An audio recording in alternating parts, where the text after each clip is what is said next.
अल्हम्दुलिल्लाह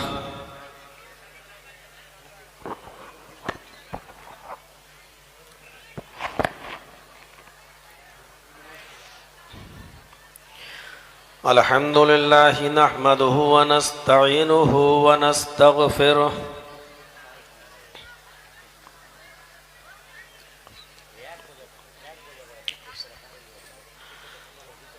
व नऊज़ु बिल्लाहि मिन शुरूरि अनफुसिना व मिन सय्यिआति अमालिना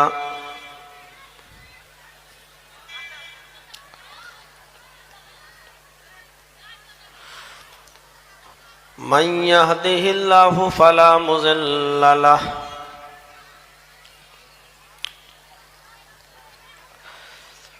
व मन युज़लिल्हु फला हादिय लह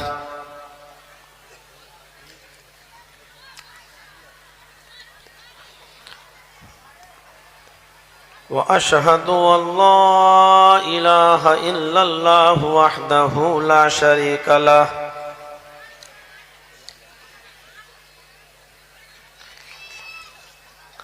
व अशहदु अन्न मुहम्मदन अब्दुहु व रसूलुहु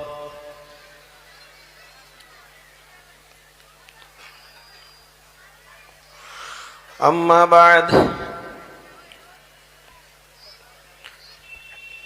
फ़इन्न खैरल हदीस किताबुल्लाह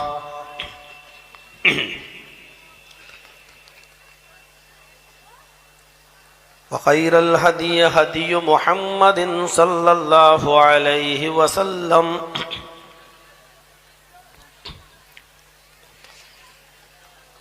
व शर्रुल उमूरि मुहदसातुहा व कुल्लु मुहदसतिन बिदअह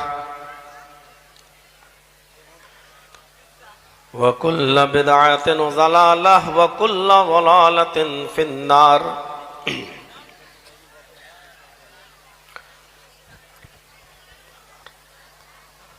अऊज़ु बिल्लाहि मिनश शैतानिर रजीम। बिस्मिल्लाहिर रहमानिर रहीम।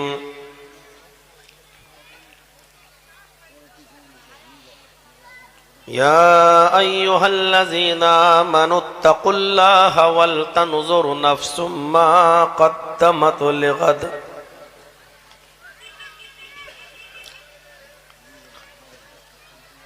रब्बि इश्रह ली सदरी व यस्सिर ली अमरी वहलुल उक़दतम मिन लिसानी यफ़क़हू क़ौली।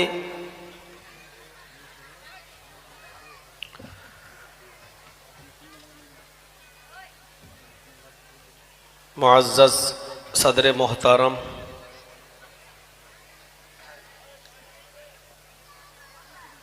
मुअक्कर उलमा,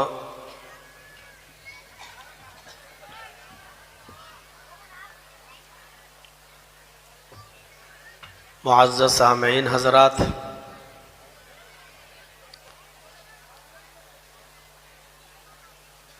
इस्लामी ख़वातीन माँ और बहनों,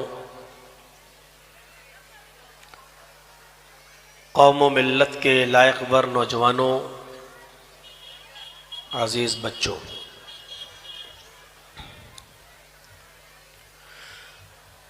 महलदार पाड़ा, सीलमपुर, पोस्ट कलियाचक, डिस्ट्रिक्ट मालदा का ये 2 रोज़ा प्रोग्राम जो रखा गया, आज उसका दूसरा दिन है। आपने कल भी सुना और आज भी आप सुन रहे हैं। साथ में जिस मदरसे के ताल्लुक़ से ये प्रोग्राम यहाँ रखा गया है, उस मदरसे का आपने ताउन भी किया है। अल्लाह रब्बुल आलमीन आपकी इन मेहनतों को, इन कद्दो काविशों को कबूल फरमाए। जो आपने ताउन किया है, अल्लाह रब्बुल आलमीन इसका आपको पूरा पूरा अजर अज़ीम अता फरमाए।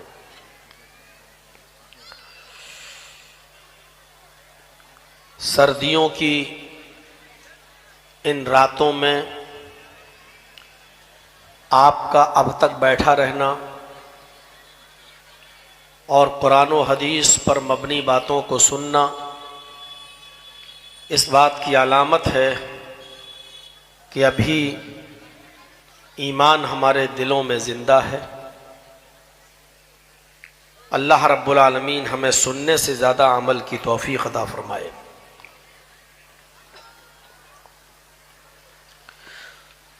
कुरान करीम की जो आयत करीमा मैंने आपके सामने तिलावत की है,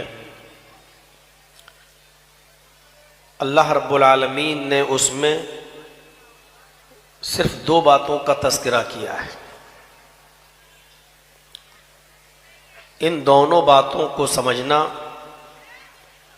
हमारे और आपके लिए इंतहाई ज़रूरी है। अल्लाह रब्बुल आलमीन ने फरमाया, या अय्युहल्लज़ीना आमनुत्तकुल्लाह, ये पहली चीज़ है।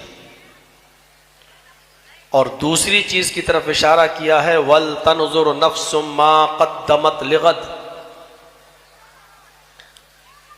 पहले तो कहा कि आए मोमिनों, आए मुसलमानों, तुम अल्लाह से डरो। पहले खौफ, खशियत और डर पैदा करने की बात कही, अल्लाह से डरो। और दूसरी बात जो बड़ी इंपॉर्टेंट है वो ये है कि जो भी इंसान इस दुनिया में आ चुका है, पैदा हुआ है, उसको एक चीज सोचनी चाहिए, गौर करना चाहिए। वल तनजुर नफ्सुम मा क़द्दमत लिगद। हर मुसलमान को ये सोचना चाहिए कि कल क़यामत के दिन के लिए उसने क्या भेजा है, क्या तैयारी की है।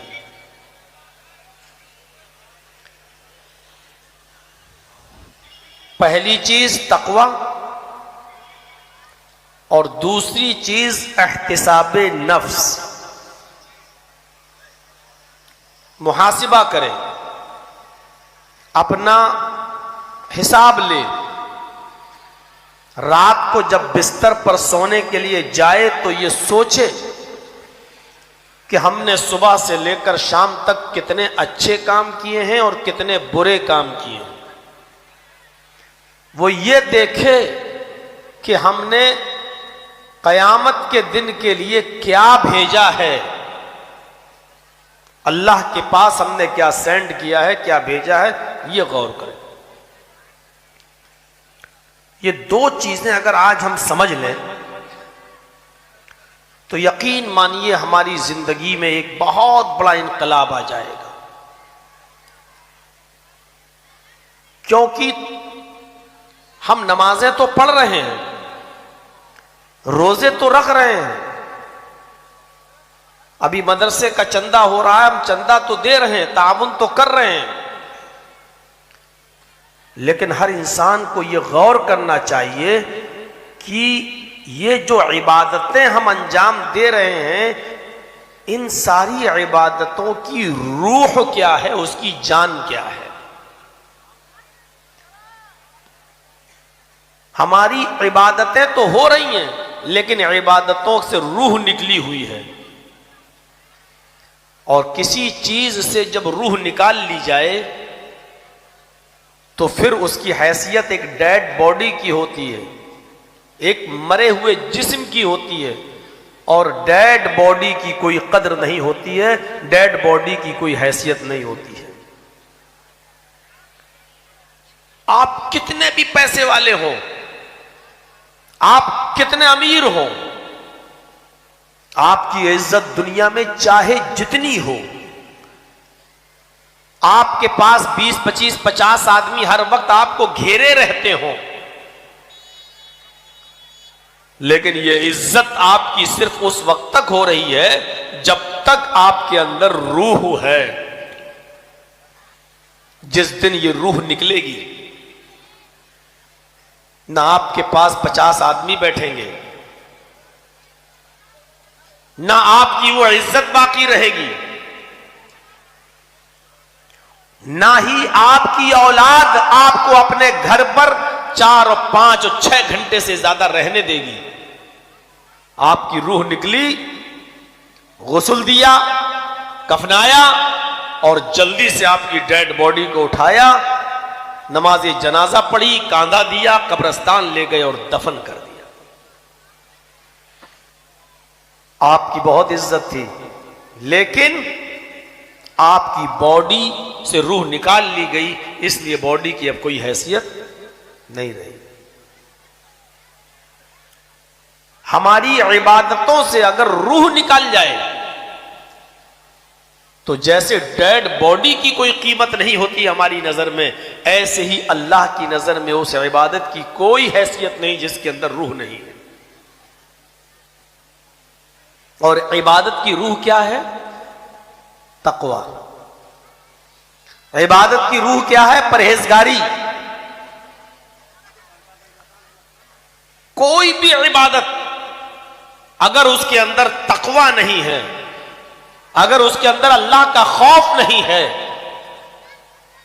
अगर वो अल्लाह के लिए नहीं की जा रही है और अल्लाह के डर से नहीं की जा रही है, तो ऐसी इबादत की कोई हैसियत नहीं है।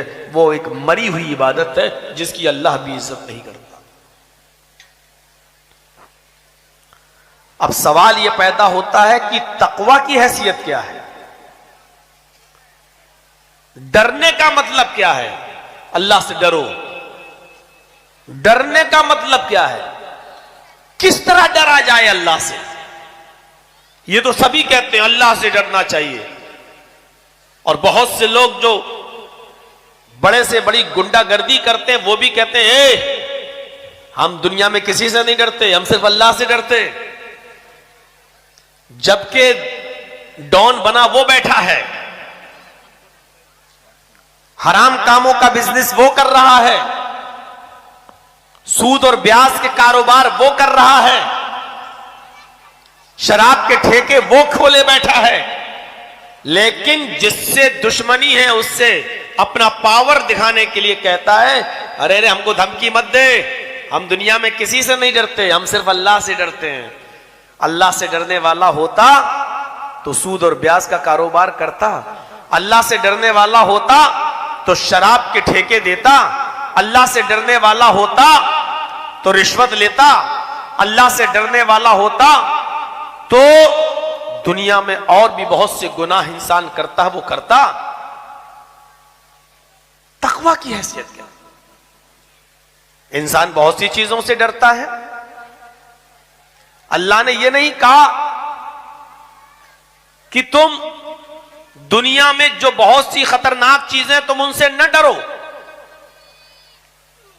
हां, अल्लाह ने यह कहा कि मुझसे डरो, तो उसका भी एक माना है डरने का। इंसान जहर खाने से भी डरता है, इंसान आग में छलांग लगाने से भी डरता है, इंसान सांप और बिच्छू के सामने आकर अपनी उंगली को उसके मुंह में देने से भी डरता है, इंसान जंगल में किसी खतरनाक जानवर शेर वगैरह के सामने खड़े होने से भी डरता है। क्या यह कहा जाए कि उसके सामने खड़े हो जाओ और कहो ए खा जा मुझे देखे, मैं सिर्फ अल्लाह से डरता हूं। सांप के मुंह में उंगली दे दो और कहो ए काट के देख, मैं सिर्फ अल्लाह से डरता हूं। क्या जहर खाते हुए कहोगे जहर मुझे मार के दिखा, मैं सिर्फ अल्लाह से डरता हूं? और अगर कोई ऐसा कहता है तो उससे बड़ा बेवकूफ और उससे बड़ा पागल कोई नहीं होगा। इंसान को आग से भी डरना चाहिए, इंसान को जहर से भी डरना चाहिए, इंसान को सांप और बिच्छुओं से भी डरना चाहिए, इंसान को शेर के सामने खड़े होने से भी डरना चाहिए। लेकिन हर चीज के डरने का एक हक है। शेर को देखकर आप भागते हो, यही उससे डरने का हक है। सांप से बचते हुए दूसरी जगह चले जाते हो, यही उससे डरने का हक है। लेकिन जहर इस टेबल पे लाके रख दो तब भी कोई नहीं भागेगा उसको देखकर, क्योंकि जहर आपको डायरेक्ट नहीं मारता है। जहर से डरने का मतलब यह कि जहर देखकर मत भागो, ये नहीं है, बल्कि जहर से डरने का मतलब यह है कि उसको खाइए मत, और लिक्विड है तो उसको पीजिए मत। आग से डरने का मतलब यह कि आग को देखकर भागो नहीं, बल्कि आग में कूदिए नहीं, छलांग मत लगाइए, जंप मत लगाइए, यह है आग से डरने का मतलब। आग से डरने का हक आप अदा करते हैं, सांप और बिच्छुओं से डरने का हक भी आप अदा करते हैं, शेर से डरने का हक भी आप अदा करते हैं, जहर से डरने का हक भी आप अदा करते हैं। अल्लाह कहता है मेरे बंदो, तुमने इन चीजों से डरने का हक अदा किया है, मुझसे भी डरने का हक अदा करो। या अय्युहल्लज़ीना आमनू तक़ुल्लाह हक़्क़ तुक़ाती वला तमूतुन्ना इल्ला व अंतुम मुस्लिमून। ईमानो वालो, अल्लाह से भी डरो और वैसा डरो जैसा उससे डरने का हक है। अल्लाह से डरने का हक क्या है? अल्लाह ने यह नहीं कहा मुझे देखकर भागो। अल्लाह को कौन देख सकता है? दुनिया की कोई ताकत अल्लाह को देख सकती है? दुनिया की कोई निगाह अल्लाह को नहीं देख सकती। ला तुदरिकुहुल अब्सार। और वो दुनिया की तमाम निगाहों को देख रहा है, उससे कोई पोशीदा नहीं है, कोई छिपा हुआ नहीं है। वो सबको देख रहा है लेकिन उससे कोई छिपा हुआ नहीं, और हम उसको नहीं देख सकते। अल्लाह के नबी भी अल्लाह से मिलने गए, लेकिन अल्लाह के रसूल ने भी अल्लाह को देखा नहीं। पर्दों के पीछे से बात हुई, 50 वक्त की नमाज का नजराना दिया गया, लेके आए, फिर गए, फिर 40 की रही, फिर गए, फिर 30 की। वो एक लंबी डिटेल है। लेकिन अगर कोई ये कहे कि अल्लाह के रसूल अल्लाह को देख कर आए हैं, तो वो झूठ बोलता है। हजरत आयशा सिद्दीका ने फरमाया, बुखारी की हदीस है कि नबी अकरम सल्लल्लाहु अलैहि वसल्लम गए जरूर थे, लेकिन अगर कोई यकीदा रखता है, कोई आस्था और बिलीफ रखता है कि अल्लाह के रसूल अल्लाह को देख कर आए, तो वो झूठा है। दुनिया की किसी आंख में अल्लाह को देखने की ताकत है ही नहीं। हजरत मूसा अलैहिस्सलाम ने जिद की थी कि अल्लाह मैं तुझे देखूंगा। अल्लाह ने कहा लन तरानी, मूसा नहीं देख सकते हो तुम मुझे। कहा नहीं मैं तो देखूंगा। जिद की, कहा आ जाओ पहाड़ पर, आ जाओ जबल तूर, कोहे तूर पर। गए, अल्लाह ने हल्की सी तजल्ली दिखाई, हल्का सा नूर, हल्की सी रोशनी। फखर्रा मूसा साइका, मूसा बेहोश जमीन पर गिरे पड़े हैं। और जिस पहाड़ पर खड़े थे मूसा, वो पहाड़ पूरा का पूरा जलकर सुरमा बन गया। दुनिया की कोई आंख अल्लाह को नहीं देख सकती, लेकिन अल्लाह से कोई चीज छिपी हुई नहीं है। हम अल्लाह से डरते हैं। कैसे डरते हैं? कहां है डर? अगर अल्लाह के बारे में यह अकीदा होता कि अल्लाह हमें देख रहा है, तो दुनिया में कोई आदमी गुनाह का काम करता? अभी किसी को भी खड़ा करके पूछो कि अल्लाह हमें देख रहा है कि नहीं देख रहा है, कहेगा खड़े होकर जी हमें देख रहा है। अल्लाह तो देख रहा है। अल्लाह देख रहा है, फिर कलिया चक में लॉटरी का टिकट क्यों खरीद लेता है? तो अल्लाह देख रहा है, फिर शराब कैसे पी लेता है तू? अल्लाह देख लेता है, फिर तू सूद और ब्याज का कारोबार कैसे करता है? भाई जब तू जानता है कि अल्लाह देख रहा है, फिर ये हिम्मत कैसे पड़ जाती है ये गुनाह करने की? ट्रेन पे आप सफर करिए, बंबई जा रहे हैं, दिल्ली जा रहे हैं, तिनसुकिया पकड़िए, ब्रह्मपुत्र मेल पकड़िए, आप फरक्का से बैठे, मालदा से बैठे, दिल्ली जा रहे हैं। रात में गाड़ी आपकी चल रही है स्पीड में, आपकी लोअर बर्थ है, नीचे वाली बर्थ है। रात में आपको पेशाब लगा, आप टॉयलेट जा रहे हैं, पेशाब करने के लिए। जब पेशाब करके आते हैं, कोच में अंधेरा है, आप लोअर बर्थ है आपकी, पेशाब करके आते हैं, आप लोअर बर्थ पर लेटना चाहते हैं, आपकी नजर मिडिल बर्थ पर लेटे हुए आदमी के ऊपर पड़ती है और मिडिल बर्थ पर लेटा हुआ आदमी, उसकी जेब में 500 रुपए के नोट की एक गड्डी है, वो बाहर आ रही है, वो बाहर आ रही है। आपने दाएं बाएं देखा, कोई देख तो नहीं रहा है, ट्रेन चल रही है तो झटके भी ले रही है और उसकी नोट की गड्डी आधी बाहर है और आधी अंदर है। आपने सोचा अच्छा मौका है, इसको निकाल लें। आपने दाएं बाएं देखा, कोई नहीं देख रहा है, आपने हाथ बढ़ा दिया ऐसे करके। अभी आधी गड्डी निकली थी, बढ़ाया आपने हाथ और ऐसे निकालना चाह रहे हैं, धीरे धीरे धीरे धीरे निकाल रहे हैं, लेकिन डर भी लगा हुआ है आपको, ऐसा ना हो कि कोई देख ले। जैसी आप निकालना चाहते हैं, आप फिर देखते हैं दाएं बाएं, कोई देख तो नहीं रहा, ऐसे हाथ है आपका। अचानक आपने ऊपर देख लिया, मिडिल बर्थ के ऊपर भी एक बर्थ है जिसको अपर बर्थ बोलते हैं। आपकी नजर उस पर पड़ी तो क्या देख रहे हैं, उस पर जो आदमी लेटा है वो आपकी हरकत को देख रहा है। ईमानदारी के साथ बताइए कंडीशन क्या होगी? हाथ है पैसा, आप अंदर रख देंगे पैसा और उस आदमी को मनाएंगे, साहब मैं चोर नहीं हूं, ये बाहर गिर रहा था इसलिए मैं अंदर कर रहा हूं। या तो आप झूठ बोलेंगे या फिर आप निकाल लेंगे तो उस आदमी को भी मनाएंगे और क्या कहेंगे, देख भाई इसको बोलना नहीं, निस्फुल ली व निस्फुल लकुम, आधा मेरा आधा तेरा, हाफ हाफ कर लेते हैं। लालची होगा तो मान जाएगा। या आप चाहते हैं कि नहीं, बड़ी मेहनत, हमने एक नोट की गड्डी मेरे हाथ में आई, मैं इसको 1 रुपया नहीं दूंगा, और आपको डर भी है कि कहीं शोर ना कर दे तो हम पकड़े जाएंगे, तो आप चलती हुई ट्रेन से कूदिए। ये रिस्क आप मोल ले नहीं सकते और अल्लाह को लालच आप दे नहीं सकते। तो जब एक आदमी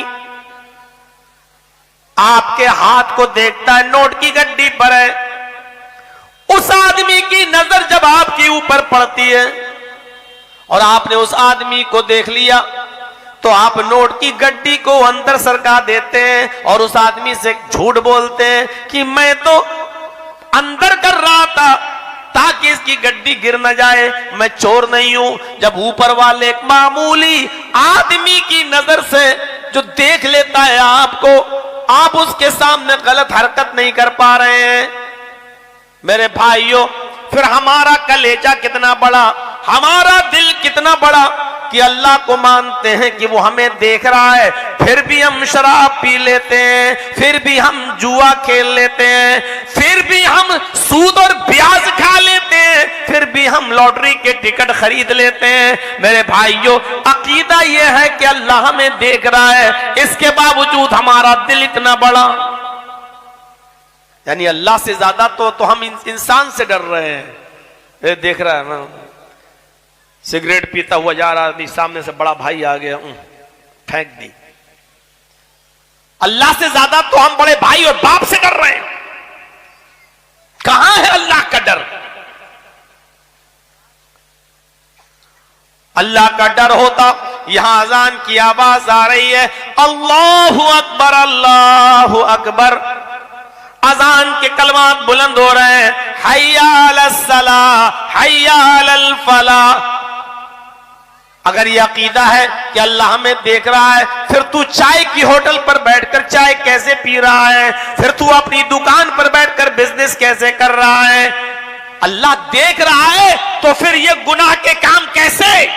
फिर क्यों नहीं जाता तू मस्जिद की तरफ और क्यों नहीं आ रहा है नमाज की तरफ? या अय्युहल्लज़ीना आमनुत्तकुल्लाह हक्का तुकाती, ईमानो वालो तुम अल्लाह से डरो करो जैसा कि उससे डरने का हक है। अल्लाह से डरने के हक का मतलब यह है कि अल्लाह ने जिन कामों के करने का हुक्म दिया उनको करा जाए और जिन कामों से रोका है उससे रुक जाओ। अल्लाह ने कहा ये काम करोगे तो जन्नत देंगे, ये काम करोगे तो जहन्नम देंगे। हम अल्लाह के हुक्म के मुताबिक उन कामों को करें जिनके करने का हुक्म दिया है और उन कामों से रुक जाएं जिन कामों से अल्लाह ताला ने और उसके रसूल ने हमें रोका है। यह है अल्लाह से डरने का मतलब। वरना अल्लाह थोड़ी आसमान पर से जमीन पर आकर कहेगा लो मैं आ गया हूं, अब डरो, मुझे देखकर भागो।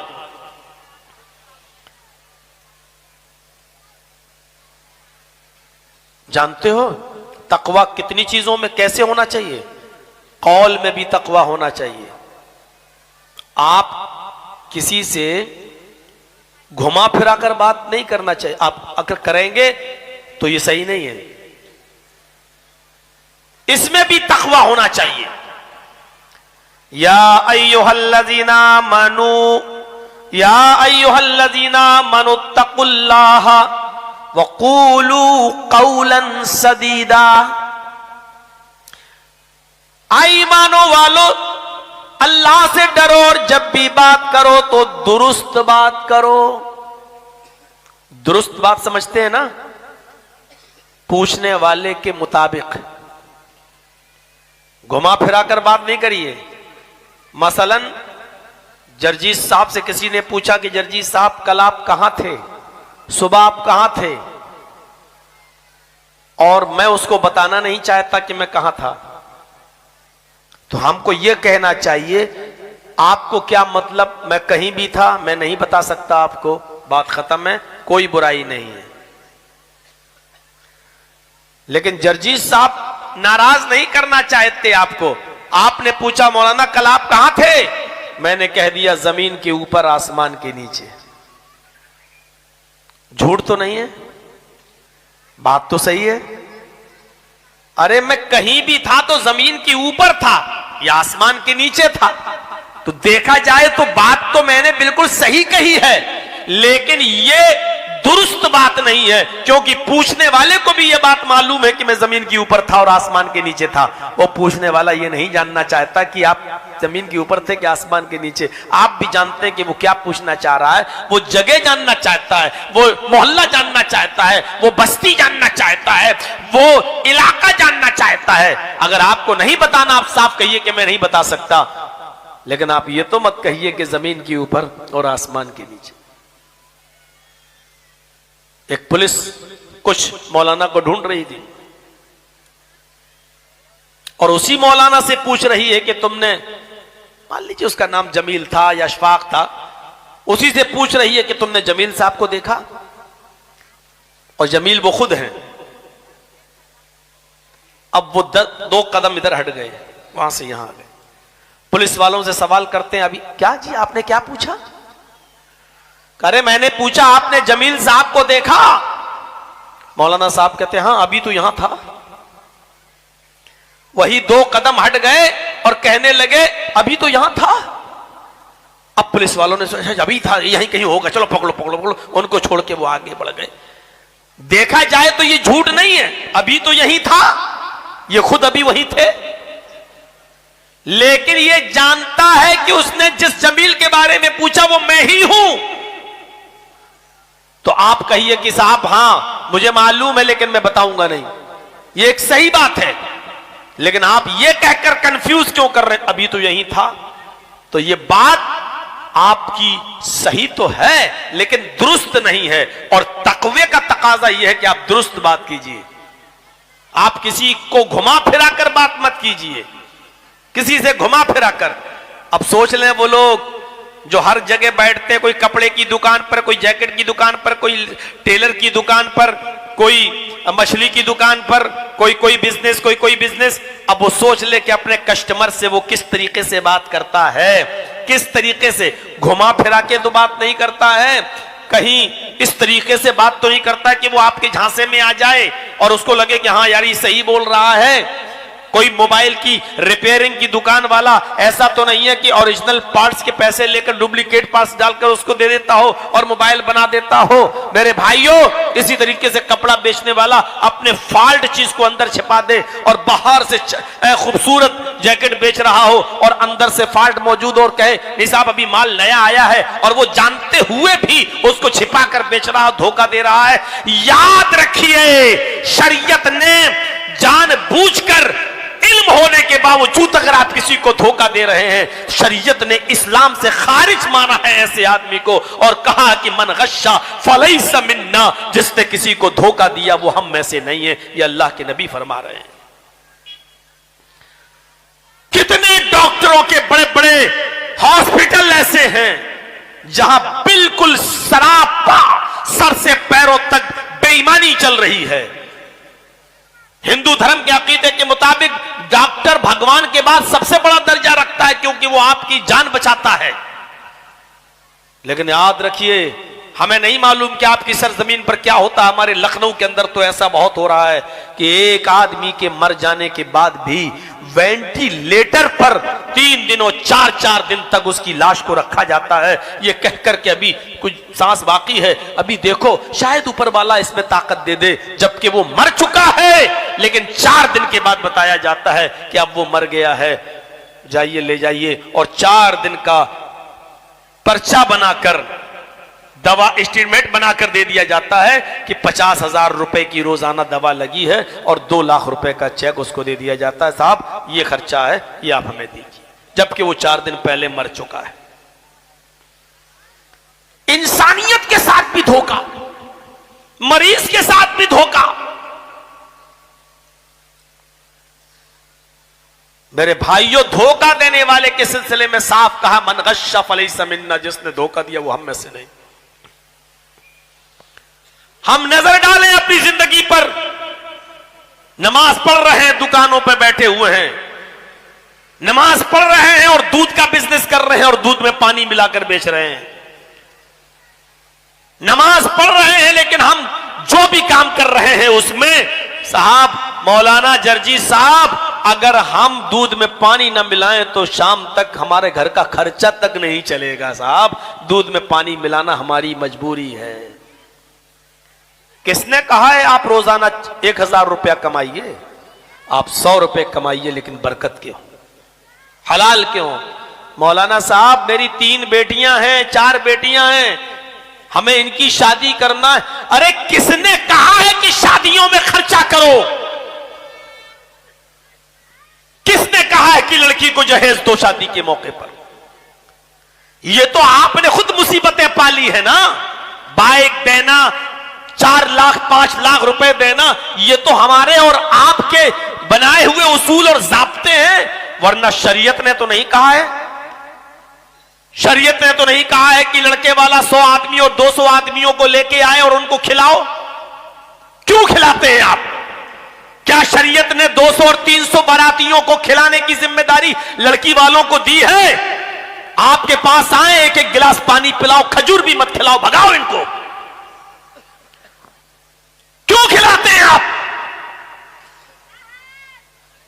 कौन सी कुरान की आयत कहती है कि बाराती बन के आने वालों को आप चिकन भी खिलाएं, मटन भी खिलाएं, देसी खिलाएं और मछली भी खिलाएं? कहां लिखा है शरीयत में, कहां दिया है?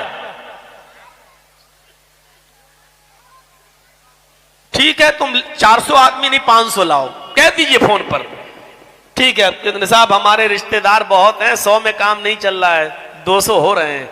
नहीं 200 नहीं, 250 लाओ, 300 लाओ, लाओ लाओ लाओ। और जब आ जाएं आपके घर, सबको एक एक गिलास पानी पिलाओ, वो भी बिस्लरी नहीं, उसमें भी खर्चा लगता है। हैंड पाइप का, कुएं का पानी लो, चापाकल का, पिलाओ सबको एक एक गिलास और भगा दो निकाह करके। कोई गुनाह नहीं है आपके ऊपर। गुनाहगार वो हैं जो लड़की वाले के ऊपर मुसीबत बन के आ गए। क्यों आए हो? 2-4 जगह इस तरीके से होने लगे ना, बारात में जाना ही छोड़ देंगे लोग।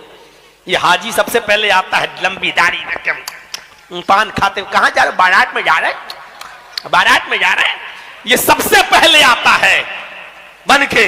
ऐसे लोगों को आप यही सबक सिखाइए।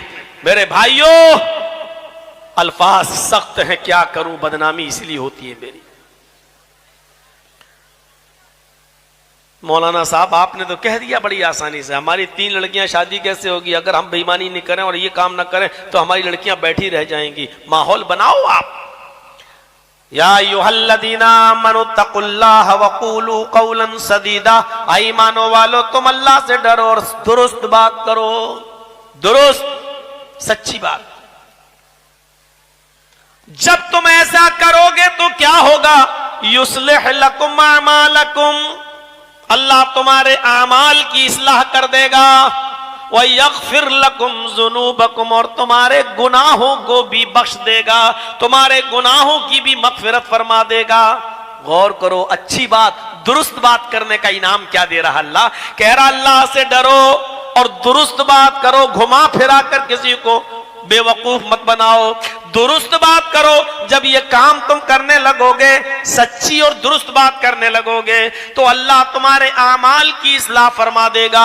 व यग़फिर लकुम ज़ुनूबकुम, और तुम्हारे गुनाहों की मग़फ़िरत फरमा देगा, तुम्हारे गुनाहों को बख्श देगा।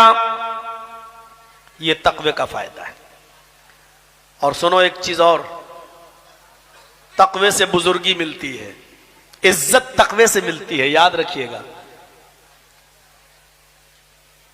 एमएलए बन जाए कोई, एमपी बन जाए, ये इज्जत बहुत कम देर के लिए है।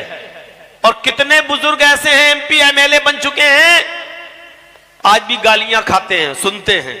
लोग कहते हैं अरे मजबूरी है, थोड़ा सा निकालिए तो, मजबूरी है मौलाना, वोट देना पड़ता है। एक बार इलेक्शन जीतने के बाद पूरे 5 साल तक इलाके में घुसने का नाम नहीं लेता है हमारा नेता। लेकिन करें क्या, डर लगता है कहीं बीजेपी ना आ जाए, इसलिए मजबूरी में इसको वोट देना पड़ता है। जरा सोचिए क्या इज्जत है ऐसे एमपी और एमएलए की। इज्जत इनसे नहीं मिलती है, इज्जत तक़वे से मिलती है। दलील चाहिए? कुरान कहता है या अय्युहन्नास इन्ना खलक़नाकुम मिन ज़करिन व उन्सा वजअलनाकुम शुऊबन व क़बाइला लितारफू इन्ना अक्रमकुम इंदल्लाहि अत्क़ाकुम। हाय सारी दुनिया के इंसानों, हमने तुमको एक मर्द और एक औरत से पैदा किया है, यानी तुम्हारा बाप एक, तुम्हारी माँ एक, तुम आदम के बेटे और हव्वा के बेटे हो। आए लोगों, हमने तुम्हें एक मर्द और एक औरत से पैदा किया है। वजअलनाकुम शुऊबन व क़बाइल, हमने तुम्हारे शोबे और कबीले भी बना दिए हैं। तुम खान हो, तुम अंसारी हो, तुम पठान हो, तुम तुर्क हो, तुम शेर शाहबादी हो, तुम सूरजा, हमने तुम्हारे कौमें और कबीले भी बना दिए हैं। लेकिन कोई किसी से बड़ा नहीं और कोई किसी से छोटा नहीं है, ऊंच नीच नहीं है, सब बराबर है। कोई ये ना कहे कि मैं इनसे बड़ा हूं, वो ये ना कहे कि मैं तुमसे बड़ा हूं। कोई किसी से बड़ा और छोटा नहीं है, सब बराबर है। बड़ा कौन है? वो भी अल्लाह की नजर में। ऊंचा कौन है? वो भी अल्लाह की नजर में, अपनी नजर में वो भी नहीं। इन्न अकरमकुम इंदल्लाहि अत्काकुम, तुम में सबसे बड़ा वो है जो अल्लाह से सबसे ज्यादा डरता है। तुम में सबसे बाइज्जत वो है जो अल्लाह से सबसे ज्यादा डरता है। इन्न अकरमकुम इंदल्लाहि अत्काकुम, तुम में सबसे ज्यादा महबूब और पसंदीदा वो है अल्लाह की नजर में जो अल्लाह से सबसे ज्यादा डरने वाला है। अल्लाह से डरने वाला बाइज्जत है। तक़वे से इज्जत मिलती है। आप मुत्तकी बनकर तो देखिए, आप सिर्फ तक़वा अख्तियार कर लीजिए, फिर देखिए आपकी इज्जत। भाई मेरे पास 100 रुपए हैं, हम आपको दे रहे हैं और आपको जरूरत है, लेकिन आपने पूछा जर्जीत साहब ये 100 रुपए कहां से आए? मैंने कहा अरे किसी को 500 रुपए दिए थे, 1 महीने के बाद उसने हमें 600 रुपए वापस कर दिए, ये 100 रुपए उसने हमें प्रॉफिट दी है, तो ये तो सूद हुआ। नहीं लेंगे साहब, नहीं तुम्हें जरूरत है भाई, तुम ले लो, हम तुम्हें दे रहे हैं। नहीं लूंगा मैं, इसलिए कि सूद का पैसा मैं नहीं लूंगा। उसने हमारे पैसे को ठुकरा दिया, परेशानी उठा ली। गोया कि उसने तकवा अख्तियार किया। अल्लाह की कसम, जर्जीस का 100 रुपया ठुकराने के बाद अल्लाह उसकी ऐसी गैब से मदद करेगा, ऐसी गैब से मदद करेगा जो उसने सोचा भी नहीं होगा मेरे भाइयों, और इज्जत भी उसको देगा। दुनिया से फैल जाएगी ये बात, अरे उसने इतने बड़े पैसे वाले आदमी का 100 रुपया नहीं लिया, उसने मुसीबत मोल ले ली। अरे क्या अल्लाह का नेक बंदा है यार, उसने हराम खाना और अपने बच्चों को खिलाना गवारा नहीं किया, उस अमीर का पैसा ठुकरा दिया, लेकिन उसने अपने बीवी बच्चों को हराम पैसा नहीं खिलाया। देखिए इज्जत कैसे मिलती है उसको। आप तकवा अख्तियार करके देखिए।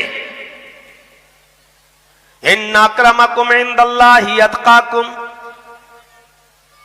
अल्लाह की नजर में महबूब पसंदीदा वो है, बुजुर्ग वो है जो अल्लाह से सबसे ज्यादा डरता है। हजरत बिलाल, उनकी हैसियत पर एक नजर डालिए। हबशा के रहने वाले काले कलूटे इंसान, जिनकी शक्ल सूरत के बारे में हदीस के अल्फाज है कि कोयले का रंग लकड़ी जलने के बाद जैसे कोयला बन जाती है, कोयले का रंग फिर भी कुछ साफ है, बिलाल उससे भी ज्यादा काले। जिस घर में रिश्ता भेजते लड़की सुनती, ऐसी शक्ल सूरत रिश्ता रिजेक्ट हो जाता, लड़की मना कर देती।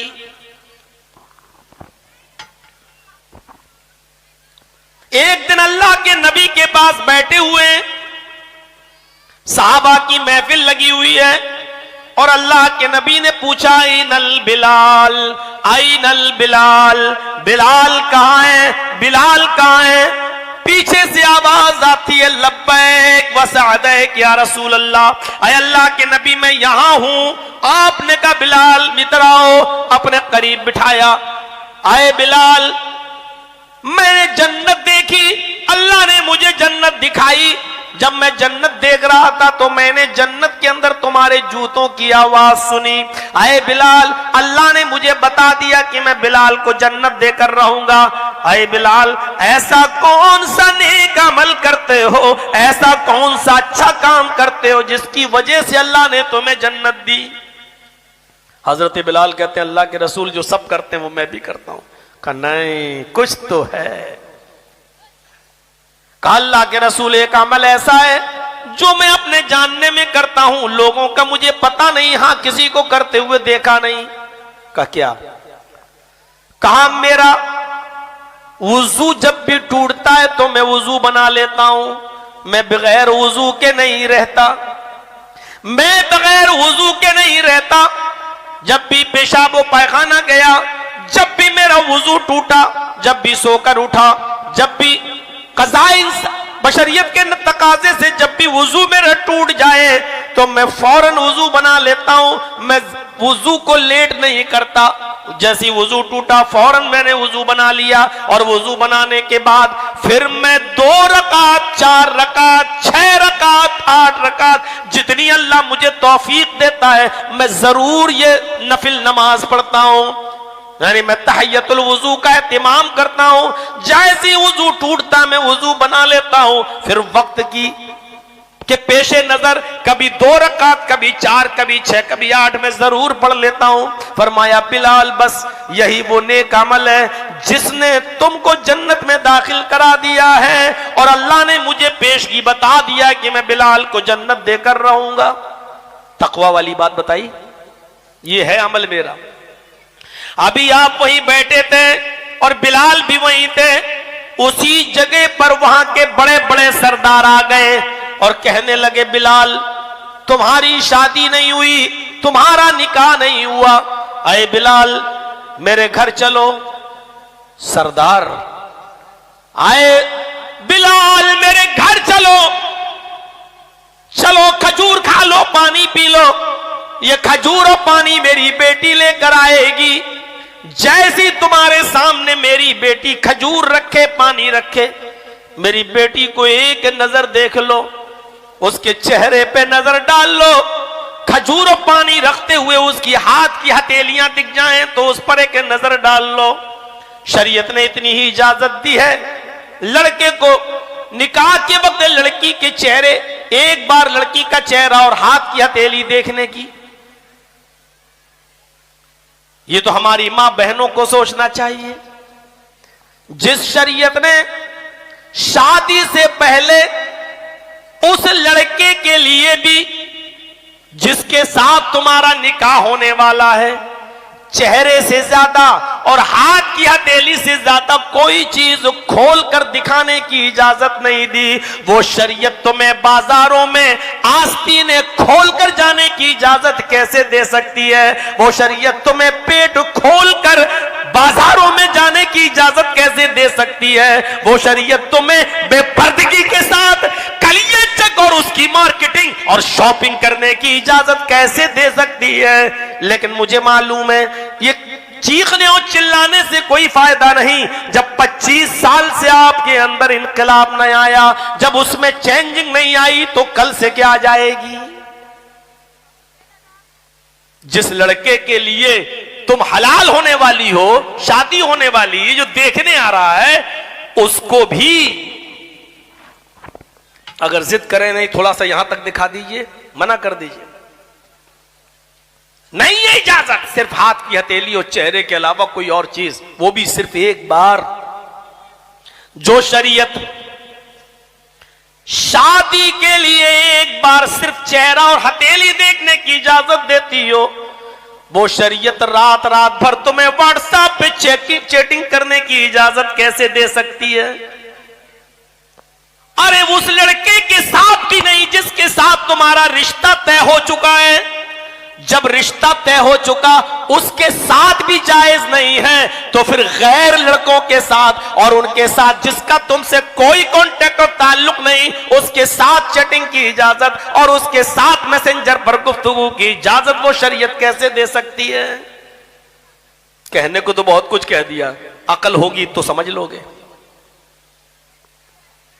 मेरे भाइयों, मेरी मां और बहनों, सुनो। वही सरदार कहने लगे, मेरी बेटी को एक नजर देख लो। अरे बिलाल, अगर पसंद आ जाए तो मैं अपनी बेटी का निकाह तुम्हारे साथ करने को तैयार हूं। इज्जत किस बुनियाद पे मिली? अभी तक लड़कियां रिजेक्ट कर रही थी उनका रिश्ता, नहीं काम नहीं करेंगे, ऐसे हैं, शक्ल ऐसी, नहीं करेंगे।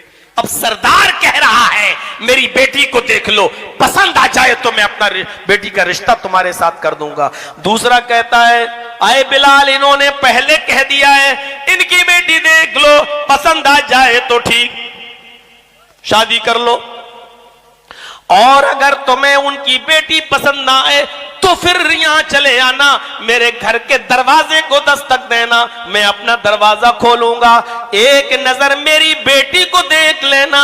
अगर मेरी बेटी पसंद आ जाए तो मैं अपनी बेटी का निकाह तुम्हारे साथ करने को तैयार हूं। आए बिलाल, तुम्हारे इस तकवे से मैं मुतासिर हो गया हूं, तुम्हारी इस परहेजगारी से मुतासिर हो गया हूं। अगर तुम्हारे निकाह में मेरी बेटी चली गई तो वो भी अच्छे काम करने वाली होगी, वो भी अल्लाह से डरने वाली बन जाएगी, उसके अंदर भी तकवा पैदा हो जाएगा, और तुम्हारे नेक अमल को देखकर मेरी बेटी भी नेक अमल करके जन्नत पाने वाली हो जाएगी, और मुझे भी अल्लाह इसलिए जन्नत दे देगा क्योंकि मैंने एक मुत्तकी और परहेजगार और नेक आदमी को अपनी बेटी का हाथ दे दिया। तकवे से इज्जत मिलती है मेरे भाइयों, तकवे से बुजुर्गी मिलती है मेरे साथियों। कितना तकवा है, और तकवा एक दो चीज में नहीं होता है, बहुत सी चीजों में तकवा होता है। अभी तो मैं ये आयतें आपके सामने पढ़ रहा हूं, ये जो मैंने पढ़ी है, सोचिए, इन्ना अक्रमकुम इंदल्लाहि अत्काकुम, अल्लाह की नजर में बाइज्जत वो है, मुकर्रम वो है जो अल्लाह से सबसे ज्यादा डरने वाला है। तो अल्लाह से डर पैदा हो। आइए, जिनके घरों में रोजी रोटी की किल्लत है, कारोबार से नाकाम है, मौलवियों के चक्कर लगा रहे हैं कि मौलाना कोई ताबीज दे दो, हमारे घर में खैरो बरकत नहीं है, मौलाना साहब दुकान में कोई नक्श दे दो, हम लटका लें, हमारी दुकान में खैरो बरकत नहीं है। अरे खैरो बरकत आएगी तो कहां से आएगी? अल्लाह कहता खैरो बरकत तुम्हें आएगी तो तकवे से आएगी, परहेजगारी से आएगी। तुम्हारे अंदर तकवा ही नहीं है। वमन यत्तकिल्लाह यजअल लहू मखरजा व यरज़ुक़हु मिन हैसु ला यहतसिब। अल्लाह फरमाता है अल्लाह से जो डरेगा हम उसके लिए निकलने का रास्ता बना देंगे। वमन यत्तकिल्लाह यजअल लहू मखरजा, जो अल्लाह से डरेगा अल्लाह उसके लिए निकलने का रास्ता बना देगा।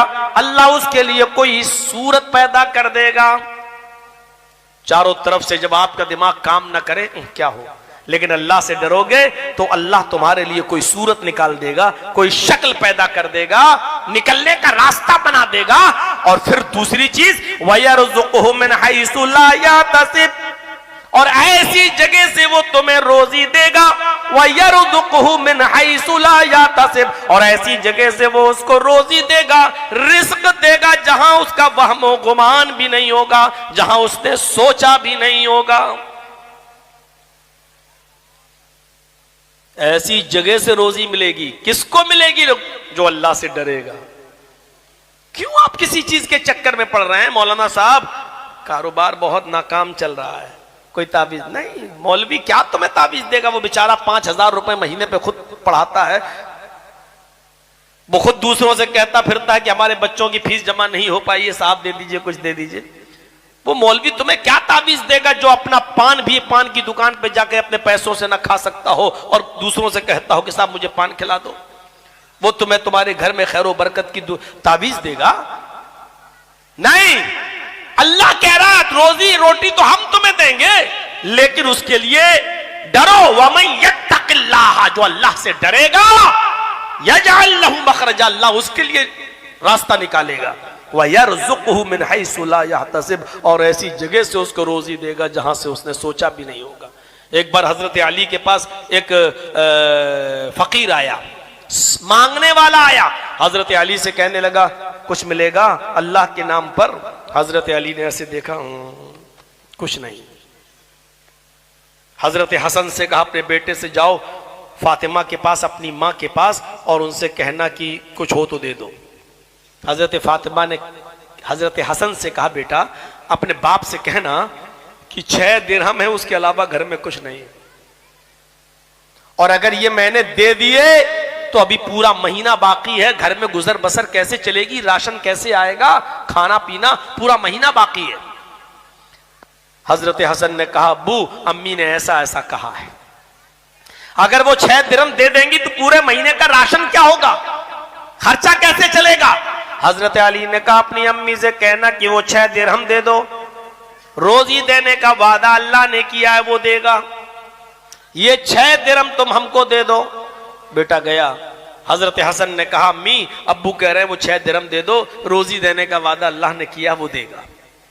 अम्मी ने निकाला 6 दिरहम, लो बेटा ले जाओ, तुम्हारे बाप ने मांगा है तो ले जाओ। 6 दिरहम दे दिए,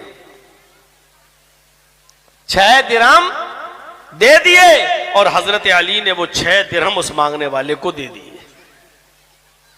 एक तो यह है कि मेरे पास 1000 रुपए मौजूद हो और हम 100 रुपए मदरसे को दे दें तो ये कोई कमाल की बात नहीं है। एक यह है कि मेरे घर में पूरा का पूरा 1000 रुपया ही है और हमें मालूम है कि 15 दिन 20 दिन तक अभी हमारे पास कहीं से कोई पैसा नहीं आएगा, घर का गुजर बसर कैसे चलेगा। ऐसे मौके पर पूरा 1000 रुपया मदरसे को दे देना। मेरे भाइयों दोनों में फर्क है। एक तो यह है कि 1000 रुपया है उसमें से 100 दे दिया, एक ये कि एक ही 1000 है, इसी से हमें 1 महीने खर्चा चलाना है और हमने 1000 पूरा का पूरा दे दिया। दोनों को समझने की कोशिश कीजिए। हजरत अली ने 6 दिरहम दे, 6 दिरहम की हैसियत क्या है ये बस सोचो। 6 दिरहम ही पूरे महीने के लिए रखे हुए थे, इसलिए 6 दिरहम की अहमियत को समझो। आप 6 दिरहम की अहमियत को समझो।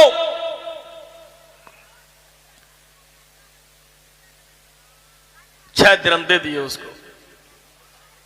अब हजरत अली ने सोचा कि अब कुछ तो करना पड़ेगा, शाम का खाना है, फिर कल का है, परसों का है, चले कुछ मेहनत करूं, कुछ मजदूरी करूं। निकले इस इरादे से कि कोई काम कहीं मिल जाएगा तो करूंगा, कुछ दिरहम मिल जाएंगे। निकले इस इरादे से, वहीं से मार्केट पहुंच गए। एक यहूदी अपना ऊंट लिए खड़ा था, कहने लगा, अय अली ऊंट खरीदोगे? हजरत अली ने कहा, क्यों मजाक कर रहे हो? कहा, मैं बेचने आया हूं। हजरत अली ने कहा कि मेरे पास तो कुछ है ही नहीं, मैं कैसे खरीदूंगा? उसने कहा, उधार ले लो, कर्ज के तौर पर ले लो, दे देना जब तुम्हारे पास हो जाए। तो कहा कि कितने का है? बात होते होते 140 दिरहम पर तय हो गया। 140 दिरहम का ऊंट खरीद लिया हजरत अली ने, इस शर्त पर, ये ऊंट जब भी मैं बेचूंगा और इस ऊंट की कीमत जब हमें मिलेगी तब हम तुम्हें तुम्हारा पैसा लौटाऊंगा। 3 दिन भी लग सकते हैं, 5 दिन भी, 7 दिन भी, 1 हफ्ता भी, 10 दिन भी, तब हम तुम्हें तुम्हारा पैसा देंगे। जब अच्छी प्रॉफिट मिलेगी तब हम इस ऊंट को बेचेंगे और तुम्हारा पैसा हम 3 दिन, 5 दिन, 7 दिन, 10 दिन तक लौटाएंगे। उस यहूदी ने कहा, ठीक है, अभी हमें जरूरत भी नहीं है पैसों की, ये ऊंट को घर में रखने में दिक्कत हो रही थी, इसलिए ले लो 140 दिरहम में। जब तुम बेच दो और जब कीमत मिल जाए तो मेरी कीमत मुझे दे देना, प्रॉफिट तुम रख लेना। कहा ठीक है। ऊंट खरीद लिया, 140 दिरहम का ऊंट खरीदा और उसके बाद उस ऊंट को उसी दिन मार्केट में ले गए बेचने के लिए। चूंकि वो ऊंट बड़ा हैंडसम था, खूबसूरत था, अच्छा खासा था, तंदुरुस्त था, इसलिए हजरत अली ने वो ऊंट जब बेचना शुरू किया तो शाम होने से पहले पहले वो ऊंट 200 दिरहम में बिक गया। खरीदा कितने में था? 140 में। तो गौर से सुनो, हम खड़ा करके पूछ सकते हैं कि मैं कितने में खरीदा, कितने में बेचा? मूंगफली चबाओगे तो कैसे सुनोगे मेरी तकरीर?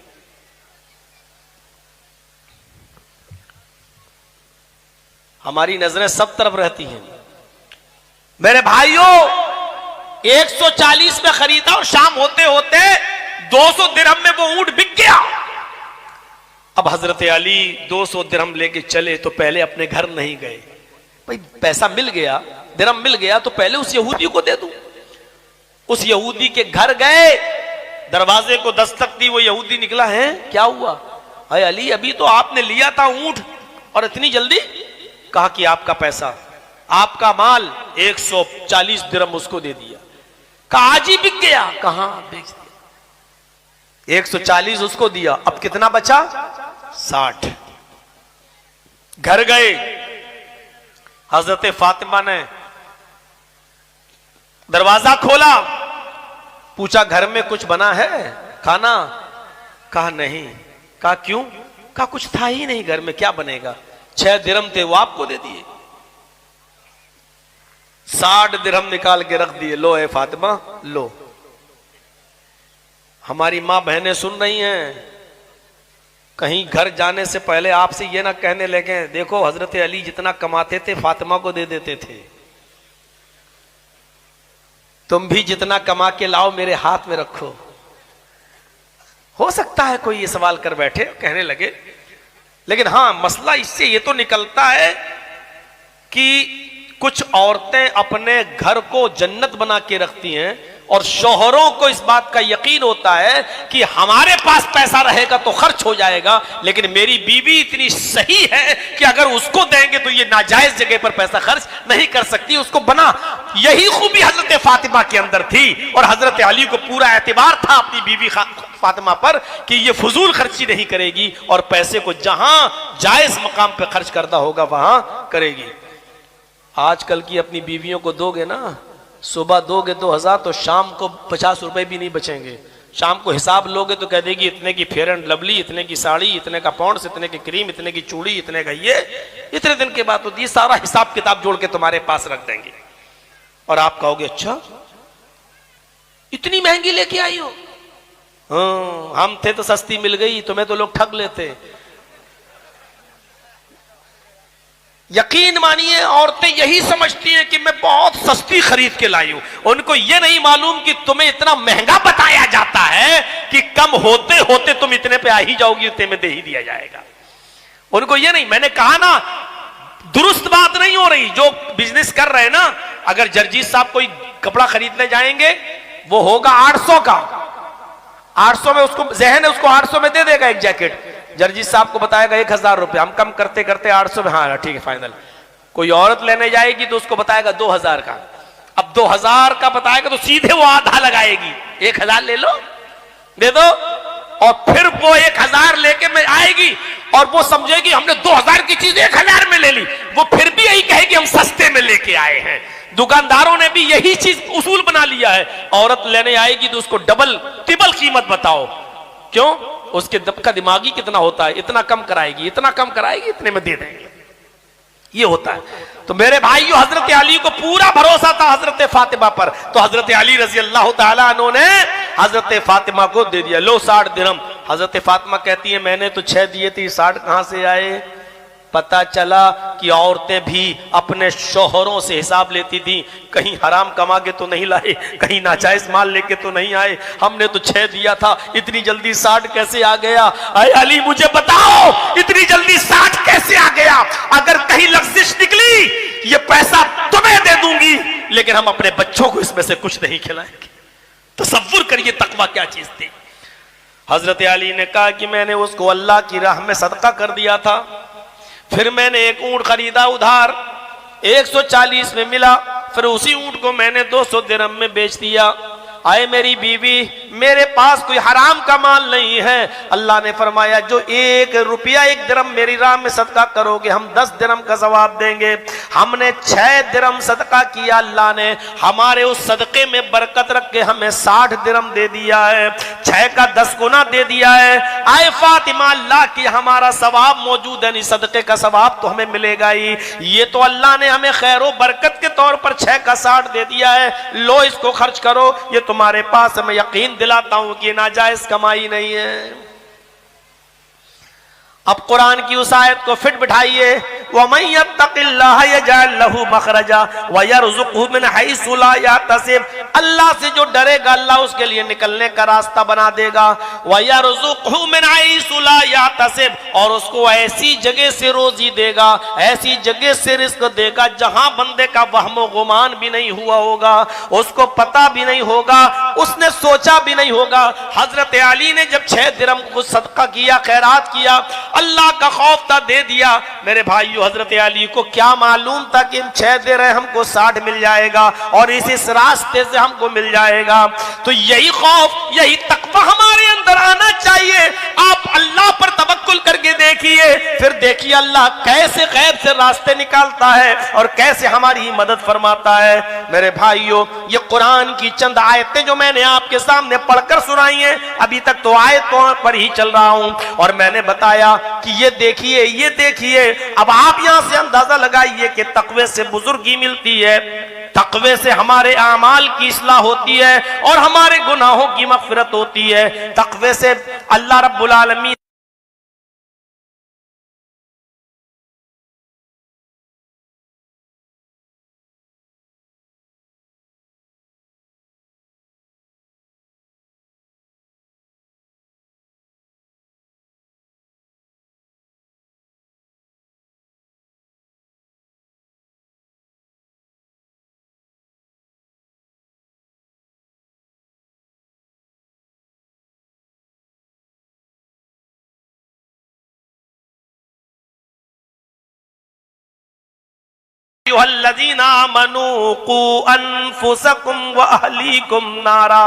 ईमानो वालो, तुम अपने आप को भी जहन्नम की आग से बचाओ और अपने अहलो अयाल को, अपने बीवी बच्चों को भी जहन्नम की आग से बचाओ। ये तकवा पैदा करो अपने बीवी बच्चों के अंदर, अपने आप को भी बचाओ और अपने बीवी बच्चों को भी बताओ। मुझे बताओ मेरे भाइयों, सहाबा किराम अपनी औलाद की परवरिश किस तरीके से किया करते थे, अपने बच्चों की परवरिश किस तरीके से किया करते थे।